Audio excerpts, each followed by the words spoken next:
কানাডাতে এখন পুরোদমে সামার এসে গেছে। বাইরে যথেষ্ট গরম থাকলেও এই পার্কটাতে প্রচুর পরিমাণ বড় বৃক্ষরাজি থাকাতে প্রচুর বাতাস সবসময় ঝিরঝির করে বইতে থাকে।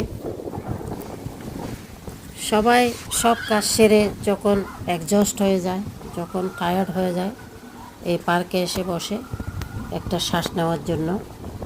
আসলে এই পার্কটা এই এলাকার একটা অসাধারণ সৌন্দর্য। এই পার্কটাতে যেমন বড় বড় বৃক্ষরাজি আছে, সেই রকম এখানে জগিং করার জন্য জায়গা আছে, প্লেগ্রাউন্ড আছে, বাচ্চাদের আছে, বড়দের আছে। সবাই সব সময় যখন প্রয়োজন মনে করে এসে এই সব বড় বড় গাছের নিচে বসে দীর্ঘশ্বাস নেয়। অনেকেই নিজেদের বর্তমান অতীত ভবিষ্যৎ নিয়ে চিন্তা করে গাছের নিচে বসে।